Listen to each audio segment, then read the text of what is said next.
Барлықтарыңызға қайырлы күн достар. Сіздермен оңай медицина. Бүгінгі біздің қарастыратын тақырыбымыз жалпы бас ауруы.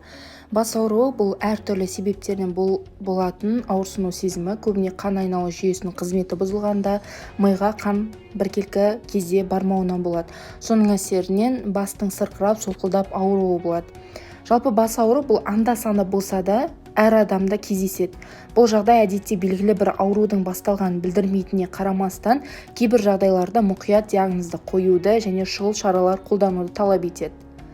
Және де бас аурудың пайда болуы. Негізі ауру белгілері арқа және иық бұлшықеттерінің қатты тартылуымен бірге жүреді.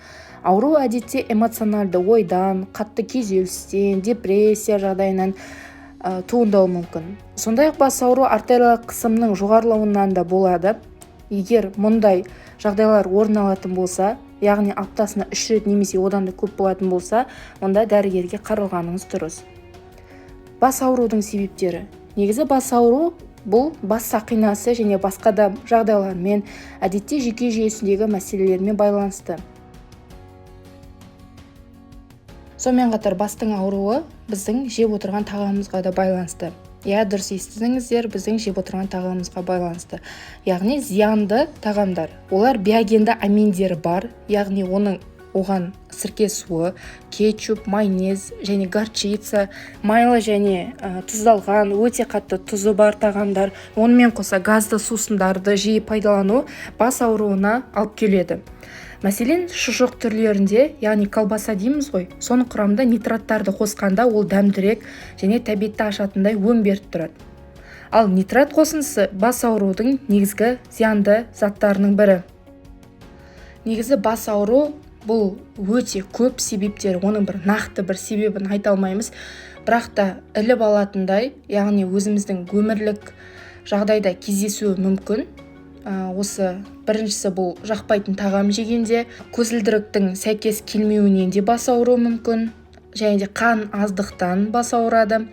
Бұл кезде бас ауырады, көздің қарашығы ұлғаяды, маңдай мұздап, тамырдың соғуы әлсірейді.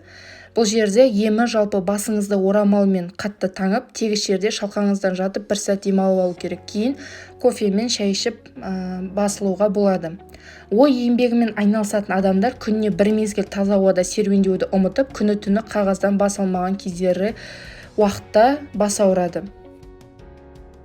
Жалпы алғашқы көмек, яғни бас ауырған жағдайда біз немен жалпы осы адамда қалай бас аламыз, яғни бас ауруын қалай жеңілдете аламыз. Ең біріншіден сол отырған бөлмені жақсылап желдетіп алады. Сосын ауа райы қолайлы болған жағдайда таза ауада серуендеп қайтқан дұрыс. Көзді жұмып жатып демалады. Кейде ауырсынуды жеңу үшін 15 минут тыныштықта және қараңғыда демалуға жеткілікті болады. Суық компресс жасайды. Суық су тұрған ыдысқа жалбыз немесе лаванда эфир майын қосып, онымен кішкене сүлгіні сулап, самай мен маңдайға қояды. Негізі жай күнде басымыз ауырған жағдайда дәрі-дәрмекке жүгінеміз. Көбінесе цитрамон, аспирин, парацетамол деген сияқты дәрі-дәрмекті қолданамыз. Бірақ та оның кейбірі денсаулыққа кері әсер тигізуі мүмкін, немесе жанама әсері болуы мүмкін. Сондықтан дәрі-дәрмексіз де емдеуге болатын ем шараның түрлерін сіздерге ұсынамын. Яғни халық медицинасына көз жүгірте өтетін болса. Қатты бас ауырған жағдайда желкеден бастап белгіде массаж жасап басуға болады. Осы массаж дегенде қыз балаларда бас ауырған жағдайда тағы бір себебі жаңағы шашымызда қатты буып жинап тастағаннан, яғни резинканы қатты шашымызға буып жинағанның әсерінен болуы мүмкін. Сондықтан да шаштарыңызды жайлы босатып, массаж жасап, жайлы бас ауруын жеңілдетуге болады. Екіншісі, бастың ауырған тұсына 40 қабат өгей шөп, жалбыз жапырақтарын басады. Бұл әдіс енді көп қолданылмайды, бірақ сонда да айта кеткен жөн. Үшіншісі, қышақ қағазын 15 минут желкеге қойып бас ауруын емдеуге болады. Негізі қышақ қағазы өте денсаулыққа пайдасы бар, яғни былай басқа да емдік шараларды қолданғанда өте пайдасы зор. Төртіншісі, картопты домалақ әрі жұқа етіп турап бастың ауырған тұсына таңатын болса, жалпы жақсы шипа болады. Бесіншісі, қатты уайымдап, ойланғаннан бас ауыратын болса, жылы су қабылдап, аяқты ыстық суға салып, 15-20 минутқа салып, сол суда яғни аяқтарыңызды салып отырады. Содан соң 1 стакан қайнаған ыстық суға 1 шай қасық жалбыз ұнтағын салып демдеп ыстық күйінде ішеді. 6-шысы, бас ауруын емдеудің тағы бір тәсілі пиязды 2-ге бөліп самайға 15-20 минут басады. 7-шісі, лимон қабығын самай мен маңдайға басады.